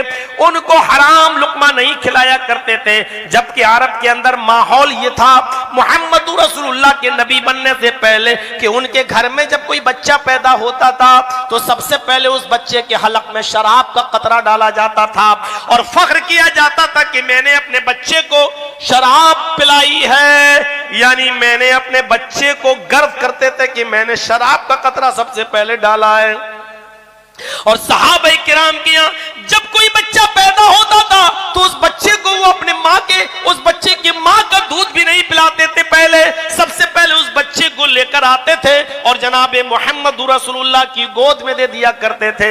अल्लाह के रसूल खजूर चबाते थे और खजूर को जो चबाने के बाद जो लुआब था थूक, उस खजूर को निकालते थे, अपने मुंह से उस बच्चे की जबान पर रख दिया करते थे। गौर करो, ऐसा सहाबा किराम इसलिए करते थे कि मेरे बच्चे के हलक में और पेट में सबसे पहले जनाब मोहम्मद रसूलुल्लाह का झूठा खजूर जाए और झूठा लुआब जाए, ताकि मेरे बच्चे को ये तमाम बड़ा होने के बाद हराम चीजों से वो इज्तिनाब करे और हराम चीजों के वो करीब न जाए। हम तरबियत करें अपनी औलाद की। अंदाजा लगा सकते हैं आप, हजरत हसन या हुसैन में से कोई शख्स आया और अल्लाह के नबी सल्लल्लाहु अलैहि वसल्लम के पास सदके का माल आया हुआ था जो गरीबों में तकसीम होना था। आपके इन दोनों नवासों में से किसी एक नवासे ने खजूर उठाई और उसको अपने मुंह में रख लिया और खाने लगा। अल्लाह के नबी सल्लल्लाहु अलैहि वसल्लम, छोटा बच्चा नवासा, लोग कहते रहे चलो यार खा लिया तो क्या हुआ, छोटा बच्चा ही तो था। अल्लाह के नबी ने कहा बेटा थूको। फौरन हजरत हसन या हुसैन को पकड़ा और कहा थूको थूको, जो क्या खाया है। उसने थूक दिया। आपने कहा मुंह खोलो। छोटा बच्चा था, मुंह खोला। आपने उसको अपने उंगली से ऐसे करके और जो मुंह में था वो सब निकाल के बाहर फेंक दिया और उसके बाद में कहा जाओ तुम अपनी माँ के पास जाओ। सहाबा ने कहा अल्लाह के रसूल, एक छोटा सा बच्चा अगर एक खजूर उठा के खा लिया तो आपने निकाल दिया, उसको फेंक दिया। फरमाया ये आले रसूल के लिए जायज नहीं है, सदके का माल हमारे अहले बैत पर हराम है। हम अपने घर वालों के लिए सदके के माल को नाजायज समझते हैं। हम हसन को ये माल कैसे खिलाते हैं जो तमाम दूसरे गरीब मुसलमानों की अमानत हो, वो मेरा छोटा नवासा कैसे खा सकता है। मेरे भाइयों, इस तरीके से तरबियत होती थी औलाद की, इस तरीके से बचपने से उभारा जाता था ताकि इस तरीके की रोजी रोटी न जाने पाए हलक के नीचे। जब हमारे माँ बाप हमारे बच्चों को रिज़्क़ हलाल खिलाया करते थे तो लोग इब्ने तैमिया और इब्ने क़य्यिम बनकर पैदा होते थे, अहमद इब्ने हंबल और इमाम मालिक की शक्ल में पैदा होते थे। रिज़्क़ की बरकत से इनके इल्म में भी इजाफा हुआ करता था। और जब माँ बाप ने माले हराम कमाना शुरू कर दिया और अपने बेटे और बेटियों को माले हराम खिलाना शुरू कर दिया तो माफ कीजिएगा, इंस्टाग्राम पर डांस करने वाली लड़कियां आज हमारे घरों में पैदा हो रही हैं। आज ट्विटर पे नाचने वाली और टिकटॉक पर अपने सरों से दुपट्टे उठाकर वीडियो बनाने वाली और उसको शेयर करने वाली और डालने वाली ऐसी बेशरम और बेहया लड़कियों ने आज हमारे घर पे जन्म लेना शुरू कर दिया। और माँ बाप बड़े फख्र से कहते हैं माशाल्लाह मेरी बेटी तो आज रिकॉर्ड तोड़ रही है, रिकॉर्ड तोड़ रही है। ये माले हराम खाने का नतीजा है, वरना ये शर्म हया। मेरी मां और बहनों कहां चली गई हो, कहां उतर गई ये शर्म हया, कहां चली गई। अबू दाऊद और किताबुल जिहाद के अल्फाज पर जरा गौर करें। मैदान जंग हो रही है, एक मां ने अपने बेटे को मैदान जंग में भेज दिया है। बेटा मैदान जंग में लड़ते लड़ते लड़ते लड़ते शहीद हो जाता है, कत्ल हो जाता है। सोचिए, जिस मां का बेटा मैदान जंग में कत्ल कर दिया जाए, जिस मां का बेटा मैदान जंग में मार दिया जाए, उस मां के कलेजे पर क्या बीतती होगी, उस मां के कलेजे पर क्या गुजरती होगी जब खबर उसके घर में आई कि तेरा बेटा मैदान जंग में शहीद कर दिया गया। उसकी मां ने सोचा कि चले हम अपने बेटे की लाश को देख लें। जब सुनती है कि मेरा बेटा मैदान जंग में शहीद हो गया तो आंखों में आंसू नहीं आए, हाँ गम जरूर हुआ, लेकिन उसने नजरें आसमान पे डाली। अल्हम्दुलिल्लाहिल्लज़ी शर्रफनी बिक़त्लिही, तमाम तारीफें उस अल्लाह के लिए जिसने मुझे मेरे बेटे के कत्ल से, उसकी शहादत से मुशर्रफ फरमाया, मुझे इज्जत दी। उसने जल्दी से अपने हाथों को छिपाया। हम कह सकते हैं अपने मौजूदा टाइम के लिहाज से उसने हाथों में ग्लव्स पहने, पैरों में सॉक्स पहने, चादर ली और अपने चेहरे को छिपाया और पूरे जिस्म पर अपनी चादर को लपेटा। सिर्फ एक आंख उसकी खुली हुई थी और दूसरी आंख उसकी ढकी हुई थी। इस हाल में वो घर से निकलती है, उसके हाथों में ग्लव्स है और पैरों में सॉक्स है, चादर से पूरे अपने आप को छिपा रखा है, एक आंख खुली हुई है और इसी हाल में वो जाती है और लोगों से पूछती आई न इब्नी, मेरा बेटा कहाँ है, मेरा बेटा कहाँ है, मेरा बेटा कहाँ है। लोगों ने पूछा तुम कौन हो? उसने जवाब दिया उम्मे खल्लाद, मैं खल्लाद की माँ हूँ, मेरा बेटा मैदान जंग में कत्ल कर दिया गया है, मैं अपने बेटे को देखने आई हूँ। लोग उसको पकड़ के ले गए और उसके बेटे की लाश के पास उसको बिठा दिया। एक आंख खुली थी और पूरा चेहरा छिपा था। वो उस आंख से अपने बेटे को देखती है, कहां तीर लगा है देखती है, कहां तलवार लगी है देखती है। उसकी आंखों में आंसू आता है, लेकिन नजरें आसमान पे डाल के यही कहती है अल्हम्दुलिल्लाहिल्लज़ी शर्रफनी बिक़त्ली, तमाम तारीफें उस अल्लाह के लिए जिसने मुझे मेरे बेटे की कत्ल और शहादत से मुझे सरफराज फरमाया, मुझे इज्जत बख्शी। लोगों ने कहा आई उम्मे खल्लाद, तेरा बेटा मैदान जंग में कत्ल कर दिया गया। अपने बेटे के कत्ल की खबर सुनकर तो औरतें पागल हो जाती हैं। वो तो जिस हाल में घर में होती हैं उसी हाल में निकल आती हैं। उनके बाल खुले होते हैं, दुपट्टा घर में भूली हुई होती हैं, ओढ़नी घर में छोड़ देती हैं और पागल सी हो जाती हैं अपने बेटे की मौत की खबर सुनकर। और इस हाल में कि जब तुम्हें तुम्हारे घर में तुम्हारे बेटे के कत्ल की खबर दी गई तो इस हाल में भी तुमने चादर ओढ़ी, हाथों को छिपा लिया और पैरों में मोजे पहन लिए और चेहरे को छिपाकर तुम यहाँ आई हो। इस हाल में भी तुम्हें इतना पर्दा, तुम्हें इतनी हया, तुम्हें इतनी शर्म। तो चीख कर कहती है आए नौजवानों, आए मोहम्मद के साथियों, मैदान जंग में मैंने अपना बेटा खोया है, मैंने अपनी हया नहीं खोई। मैदान जंग में मैंने अपना बेटा खोया है, अपनी शर्म नहीं खोई। आए मेरे साथियों, मोहम्मद के साथियों, मैदान जंग में मेरा बेटा मरा है, मैंने अपनी हया और अपनी शर्म को नहीं मारा है और न मार सकती हूं। गौर करो मेरे भाइयों, ये कौन औरतें थी, कैसा पर्दा था। तुम्हारा तो बेटा भी नहीं मरा, तुम्हारा तो कुछ भी नहीं बिगड़ा, फिर मुझे बताओ कि तुम्हारी शर्म कहां चली गई, तुम्हारी हया कहां चली गई, तुम्हारा पर्दा कहां चला गया, तुम्हारी शराफत की चार दीवारी कहां चली गई। अरे कल तक तुम्हारे खूबसूरत गालों को आसमान के चेहरों ने भी नहीं देखा था, लेकिन आज तुम्हारी बेपर्दगी का आलम यह है कि जो भी और गिरे से गिरा हुआ आदमी भी तुम्हारे हुस्न का नुमाइश करता है और देखता हुआ नजर आता है, और जो चाहे बड़ी आसानी के साथ तुम्हारा दीदार कर लेता है। आज तुम इतने क्यों गिर चुकी हो, आज तुमने अपने आप को इतना नीचे क्यों गिरा लिया है कि 10 रुपए में एक सवारी को रिक्शे पे बिठाकर कलिया चकले जाने वाला आदमी भी तुम्हारे हुस्न खूबसूरती पर नजर डाल लेता है। आज तुमने अपने आप को इतना नीचा क्यों कर लिया है,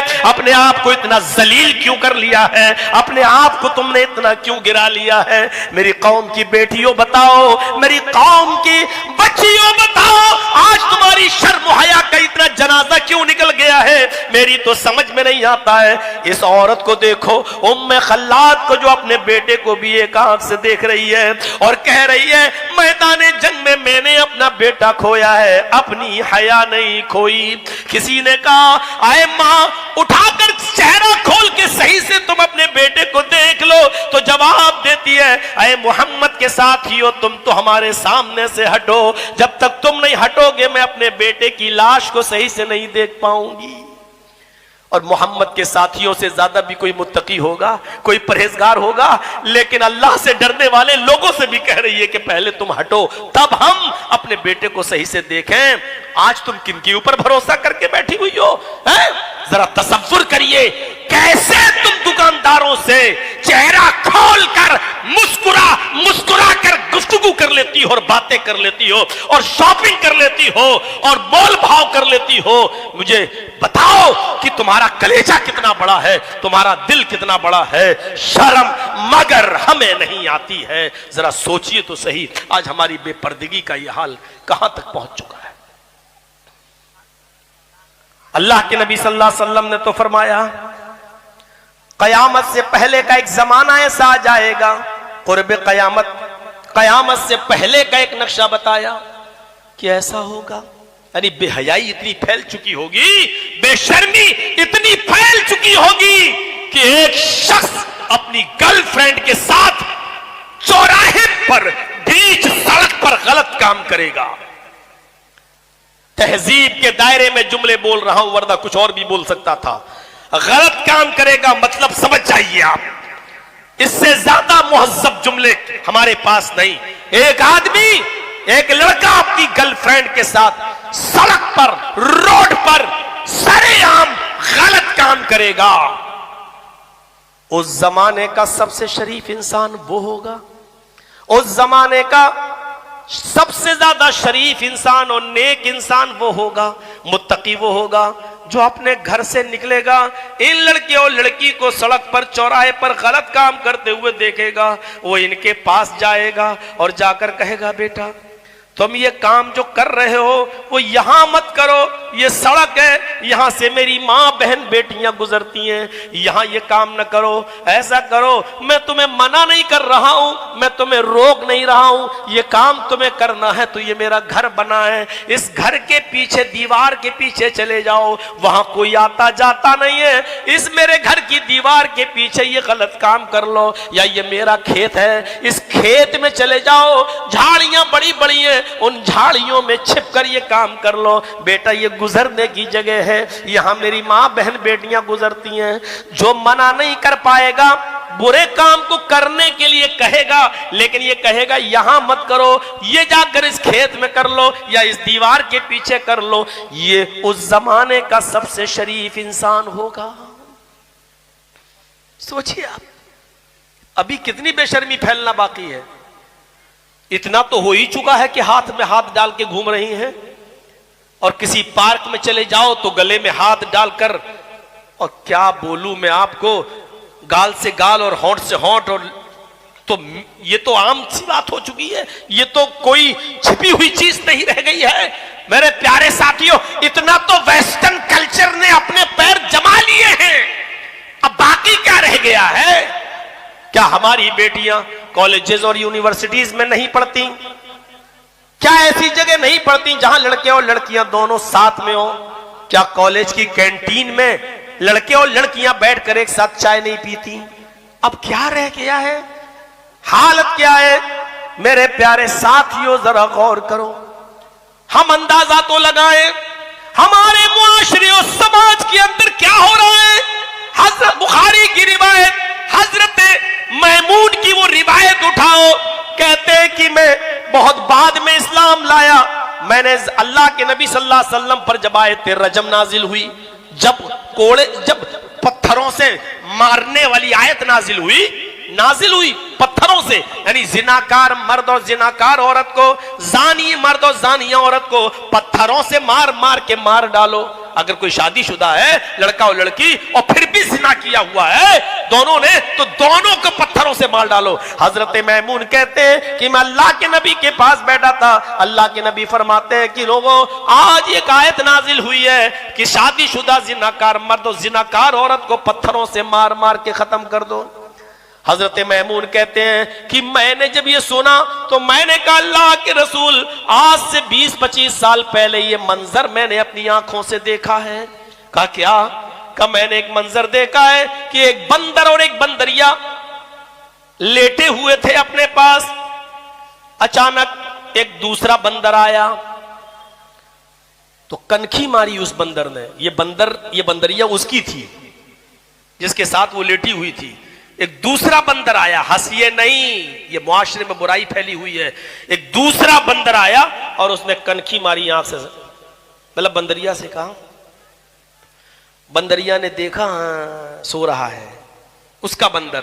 वो बंदरिया वहां से भागी और उस बंदर के साथ जो दूसरा बंदर था उसके साथ उसने गलत काम किया और आकर फिर लेट गई अपने बंदर के पास। बंदर जब उठा तो उसने पसीने की वो बंदर समझ गया कि मेरी बंदरिया कहीं हथौड़ा बार के आ गई है, कहीं काम लगा के चली आई है। वो बंदर चीखा, उस बंदर की आवाज सुनकर बहुत से बंदर आ गए और वो बंदर अपनी भाषा में ख ख ख कर कर करके उस सारे बंदरों से इशारा करने लगा। ये सबने सूंघी उसकी बदबू तो उस बंदरिया ने एतराफ किया। अब उस बंदर को पकड़ के लाया गया जिसने उसके साथ गलत काम किया।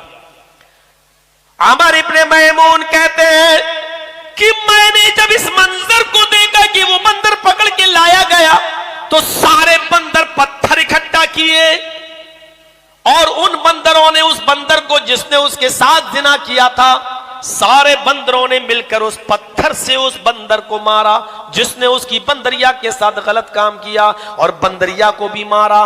बंदर और बंदरिया दोनों को मार डाला, दोनों को पत्थरों से मार मार के खत्म कर दिया। और उन दोनों ने गड्ढा खोदा, बंदरों ने, और गड्ढा खोद कर बंदर और बंदरिया दोनों की लाश को उसके अंदर डाल दिया और फिर अपने हाथों से मिट्टी देने लगे।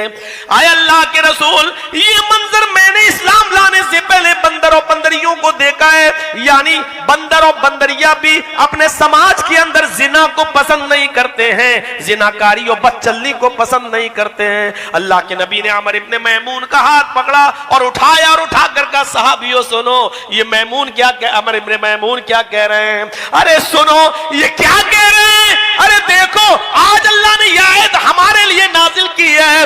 बंदरों को भी पसंद नहीं है कि जिनाकार मर्द और जिनाकार बंदर और जिनाकार बंदरिया हमारे समाज में जिंदा रहे। बंदर भी जिनाकार बंदरों को, बंदर मिलकर बंदर जिनाकार बंदर को मार डालते हैं और बंदरिया को भी मार डालते हैं। देखो हमारे इब्ने मैमून से सुनो मेरे प्यारे साथियों, बुखारी के अंदर ये रिवायत मौजूद है। वो बुखारी जो कुरान के बाद सबसे सही किताब, अस्सहुल कुतुबी बाद किताबिल्लाह, अल्लाह के बाद जिसको सबसे बड़ा कुरान के बाद दर्जा मिला है। आप अंदाजा लगाओ कि उसमें ये बताया गया है कि बेशर्मी और बेहयाई बंदरों में भी, जानवरों में भी पसंद नहीं है। आए महलदार पाड़ा के लोगों, यहां से पूरे बंगाल और यूट्यूब के जरिए पूरे दुनिया में यह मैसेज जाना चाहिए कि जब जानवरों के अंदर बदचलन बंदर और बंदरियों को जिंदा रहने का अधिकार नहीं है, तो ऐसे समाज में इन जिनाकार लड़कों और लड़कियों को रहने का अधिकार कैसे दे दिया जाए? ये खुले हुए सांड कभी किसी के ऊपर भी हमला कर सकते हैं और किसी की इज्जत व आबरू से खेल सकते हैं। इसलिए ऐसे लोगों, इसीलिए शरीयत ने गैर शादीशुदा आदमी को, जिसकी शादी नहीं हुई है, गैर शादीशुदा लड़का लड़की, शरीयत ने कहा कि अगर इनसे जिना हो जाए तो इनको पत्थरों से नहीं मारा जाएगा, 100 कोड़े लगाओ और लड़के को 1 साल के लिए शहर से निकाल दो, अपने इलाके से दूर कर दो। ये उसकी सजा है। जरा आप अंदाजा लगाइए कि शहर से निकालने की सजा क्यों है?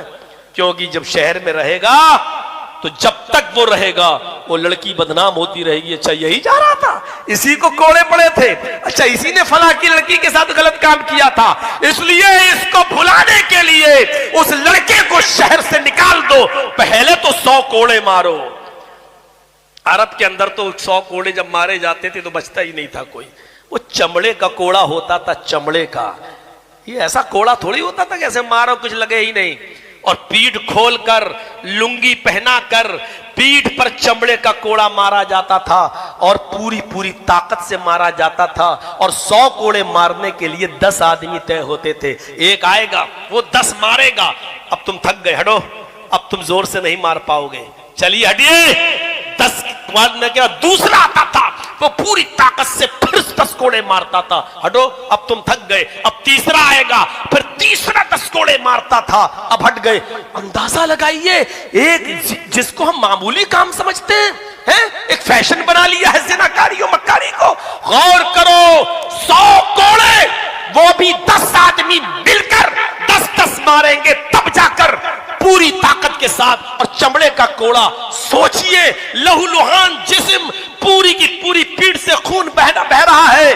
कितनी जगह टाके लगाओगे, कितनी जगह सर्जरी करोगे, कितनी जगह मरहम पट्टी बांधोगे। इसलिए बहुत से लोग तो 100 कोड़े लगने से पहले ही मर जाते हैं, और बहुत से लोग अगर बच गए तो मेरे भाइयों फिर जिंदगी भर कमर उनकी ऐसी नहीं रहती थी कि बिस्तर से उठ सकें और चल सकें और चलने के लायक हो जाएं।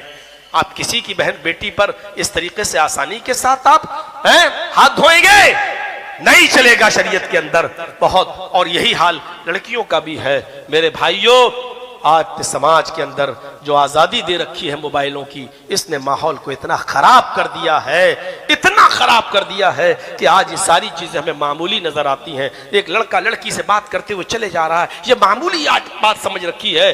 जलसों में मैंने सुना है, बंगाल के जलसों में, साहब हमसे कह रहा है लड़का, मौलाना साहब चाय पीजिए, मैं आ रहा हूं। कहां जा रहे हैं? साहब साली को लेने जा रहा हूं, बार बार फोन कर रही है, वो भी जलसा सुनने आएगी। अब तू कौन होता है साली को लाने वाला? बेगैरत, किसने मुंह से कह रहा है कि मैं साली को लेने जा रहा हूं? एक बहनोई होता कौन है अपनी साली को अपनी मोटरसाइकिल पर लेकर अकेले बैठकर लाने वाला, वो भी दीनी जलसों के अंदर? होता कौन है उसको स्कूल में छोड़ने वाला? ये तेरे बाप की शरीयत नहीं है। मौलवी जर्जीस बोलेगा, सुनना पड़ेगा तुम्हें, नहीं तुम्हारे बाप को भी सुनना पड़ेगा, क्योंकि ये शरीयत फातिमा के बाप की है, तुम्हारे बाप की नहीं है। कोई भी बहनोई अपनी साली को अपनी मोटरसाइकिल पर अगर बिठालकर जलसे में लाता है, ये हराम काम है। स्कूल छोड़ने जाता है, हराम काम है। अगर उसकी बीवी भी इजाजत देती है, तब भी बीवी की इजाजत के बावजूद कोई हराम काम हलाल नहीं हो जाएगा। अपनी बीवी की मौजूदगी में साली के साथ खाना नहीं खा सकते हो, तो बीवी की गैर मौजूदगी में स्कूल छोड़ने जाओगे? बीवी की गैर मौजूदगी में कलियाचक घुमाओगे? बीवी की गैर मौजूदगी में मालदा ले जाओगे? बीवी की गैर मौजूदगी में लखनऊ और आगरा ताजमहल घुमाने जाओगे? जब बीवी की मौजूदगी में अपनी साली के साथ खाना नहीं खा सकते हो, तो बीवी की गैर मौजूदगी में जाओगे? और कोई देवर भी अपनी भाभी को नहीं ला सकता। होते कौन हो तुम? भाभी है, भाभी है तो भाई की बीवी है, भाई लेके जाए। तुम कौन होते हो अपनी भाभी को अपनी मोटरसाइकिल पे बिठाने वाले? तुम कौन होते हो उसको मायके से लेके आने वाले? तुम कौन होते हो उसको मायके छोड़ने वाले? सब भाई ने इजाजत दे दी थी, भाई ने कहा था भाभी को छोड़ दो। तो ये भाई के बाप का दीन नहीं है, ये फातिमा के बाप का दीन है। मेरे प्यारे साथियों, नोट करिएगा ये तमाम मसाइल, ये सुलगते हुए मसले हैं मुआशरे में। इन तमाम चीजों पर गौर होना चाहिए। समाज, आज मैंने जुमे के खुतबे में कहा था ना शादी के बारे में, ये समाज की जिम्मेदारी है। वान के हुलायामा मिनकुम, तुम में से जो गैर शादीशुदा है उनका निकाह करा दो, चाहे वो लड़के हो या लड़कियां। ये समाज की जिम्मेदारी है। मैंने जुमे में कहा था, फिर दोहरा दूं, क्योंकि जुमे के खुतबे में बहुत से लोग नहीं गए होंगे। मेरे भाइयों, समाज की जिम्मेदारी है। तकवे का मयार यह है कि जैसे ही लड़का और लड़की बालिग हो, उनका निकाह करा दिया जाए। 25-25, 30-30 साल तक बिठाए हुए हैं। इन लोगों से समाज के लोगों को डरना चाहिए। ये लोग समाज के लिए नासूर हैं, क्योंकि ये गैर शादीशुदा जिनकी उम्र 30 साल की हो रही है, कभी भी किसी की इज्जत व आबरू को छलनी छलनी कर सकते हैं। मैंने जुमे के खुतबे में खुलकर कहा था, खुले हुए सांड है, खुले हुए सांड। मैं फिर इस जुमले को दोहरा रहा हूं, रब्बे काबा की कसम माफी नहीं मांगूंगा, क्योंकि मैंने जो जुमला बोला है वो बिल्कुल सटीक जुमला बोला है। खुले हुए सांडों से अपनी गायों को बचा कर रखिए। और लड़कियां भी अगर गैर शादीशुदा हैं, ज्यादा उम्र की हो चुकी हैं, 20-25, 30 साल की बैठी हैं, उनकी भी शादी करा दो, क्योंकि लड़कियां ही आगे बढ़ती हैं गलत काम करने में। जब तक लड़की ना चाहे गलत काम हो ही नहीं सकता। जब तक लड़की आमादा ना हो, जिना हो ही नहीं सकता। जब तक लड़की अपने घर से न जाए, कोई होटल में बुकिंग हो ही नहीं सकती है। जब तक तक लड़की न चाहे जिना हो ही नहीं सकता है। इसलिए जिनाकारी और बदचलनी के मामले में लड़की लड़के से ज्यादा खतरनाक होती है, और इसीलिए शरीयत ने और कुरान ने लड़की का नाम पहले लिया, अज़्ज़ानियतु वज़्ज़ानी फजलिदू कुल्ला वाहिदिन मिनहुमा मियता जल्दा। जिना करने वाली लड़की और जिना करने वाला लड़का दोनों को 100 कोड़े मारो। पहले लड़की का नाम लिया, बाद में लड़के का नाम। इसलिए लड़कियां अगर 25-30 साल की बैठी हैं, उनकी जल्दी से शादी कराइए। ये समाज की जिम्मेदारी है, ये पूरे मुआशरे की जिम्मेदारी है, अगर चाहते हो कि तकवा और परहेजगारी बनी रहे। मेरे अल्फाज थोड़े सख्त जरूर हैं, लेकिन समझ लेना कि ऑपरेशन की जरूरत थी, मैंने ऑपरेशन कर दिया। होम्योपैथिक दवा से अभी मर्ज जाने वाला नहीं था, इसलिए बस 1.5 घंटा हो गया है, 12:15 तक बोलना था, 12:20 हो गए हैं। मेरे प्यारे साथियों, 11:15 से 12:15, 1.5 घंटा काफी है। और फिर हमें तो कहा था उमर साहब, मैं तो आधा ही घंटा बोलूंगा क्योंकि 1 घंटा का मैं जुमे का खुतबा दे चुका हूं। आप डबल थोड़ी मेहनत ले सकते हैं, लेकिन चलिए वो तो एक मजाक की बात थी।